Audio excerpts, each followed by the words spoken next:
Chisago, Representative Kalin. Well, thank you, Madam Speaker.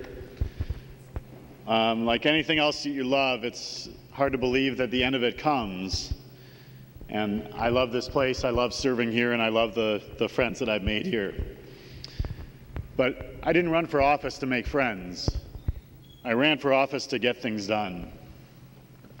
And I feel really lucky to have played a part in getting some good things done for Minnesotans in the few years that I've been here. I remember my first year, I was lucky enough to take my real-world experience in architecture and energy conservation and help write the nation's strongest energy efficiency law with the trust of you, Madam Speaker, and my dear friend Bill Hilty. And that same term, the next year, I was lucky enough to get to partner with Mark Ritchie and the Pentagon and veterans and active duty military all over Minnesota and even all over the world and write the nation's most comprehensive military and overseas voting law that last year, 2008, resulted in counting more than 400% more overseas ballots in the 2008 election. And I think it's something that we should all be really proud of, and I'm really proud of having played a small part in that.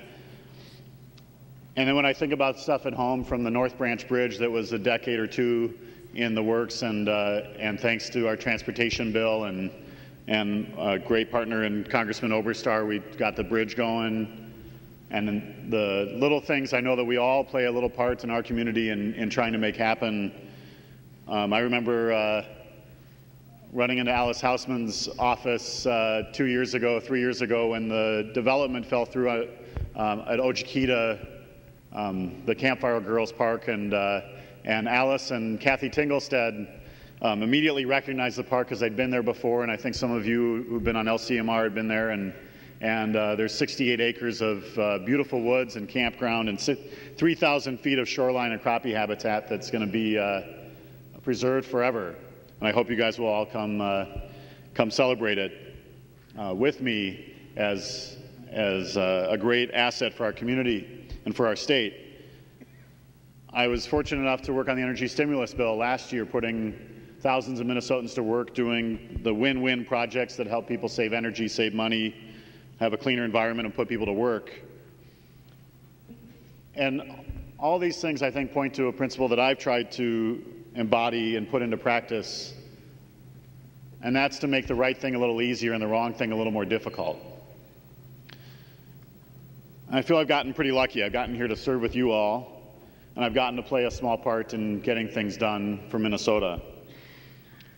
But I also know that when you get things done, it's really because it's a team effort, and there are a lot of folks who help us get here. And I want to say thanks to a couple people who got me here. And first and foremost, it's my constituents. The trust that you gave me in allowing me to be your voice down here, whether we agreed or disagreed on issues, whether you voted for me or not, I can't say thank you enough for that trust. I also want to thank my good friend Rick Olseen, who I think is here, for being a true partner around the Capitol and helping us make sure that our community was well served. And I think many of you, because I'm a fairly active legislator, have had reason to interact with my legislative assistant, Jen Hall, who is one of the brightest, kindest, most capable people I have ever met. And I know that you guys need to watch out for her, because she's going places and going to do great things. And Jen, I just want to say thank you for your friendship and for your great work. And as Tom said before me, the staff here, the partisan and nonpartisan staff, are really among the best people I've ever had the privilege of knowing. And I know that you all know that. I just want to say thanks. Jen Hall, my LA, started actually as an intern on my campaign, and we all know how much it takes to get here, especially in the districts like mine, whether you're Republican or Democrat, that are just really, really tough to win.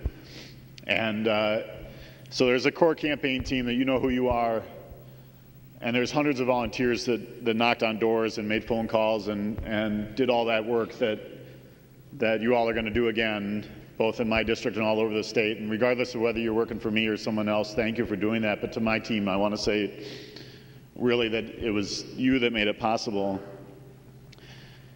Being able to work with my family during this process has been amazing. My dad and stepmom served essentially as co-treasurers, and I got to be closer to my dad than I've ever been as a result of having something to do together again. And my mom made chili and chocolate chip cookies for all those door knocks, and doing all the other things that moms just do to make things work. And I just want to say thanks to them. And there are a couple of people that I do want to point out that I've already recognized, but I want to go out of my way.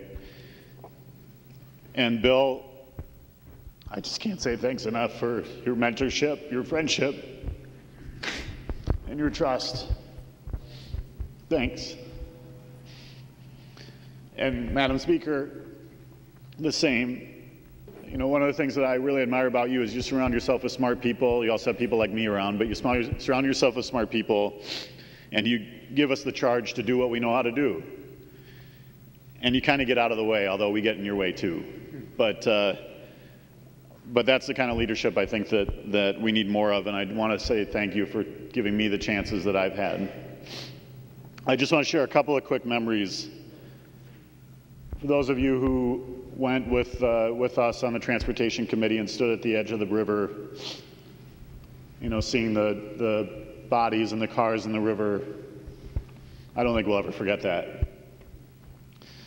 I've gotten to do some cool things, chairing a meeting in the Roosevelt Room of the White House the day before the State of the Union and meeting the President in the Rose Garden and those sorts of things. We still have some more work to do to craft some real smart energy policy on the federal level, but I want to say just thanks to that team for trusting me to do that work. And one of the most amazing experiences I've ever had was on our trip to Israel, seeing my adopted uncle, Bernie, leader, lay a wreath at the Holocaust Memorial, Yad Vashem. Thanks for doing that. Thank you for your friendship. Those memories and the friendships are of course going to stay with us, stay with me for a lifetime. But I also hope that the honor and integrity of this institution lasts our lifetime and lasts for the lives of our great-grandchildren and beyond. And I have to say I've been worried. And I just wanted to share one thing that my family, an old family saying that we have, and that is the person complaining that a thing cannot be done should not interrupt the person doing it.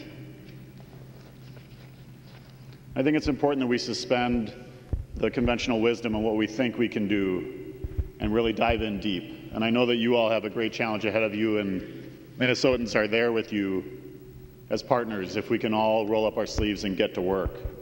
But I also worry about our ability to work together. And I was reading John Kennedy's Profiles in Courage, and I wanted to just share something with you from him that has meant a lot to me. He said, "We shall need compromises in the days ahead, to be sure. But there will be or should be compromises of issues, not of principles. We can compromise our political positions, but not ourselves. But compromise does not mean cowardice. Indeed, it is frequently the compromisers and conciliators who are faced with the severest tests of political courage as they oppose extremist views.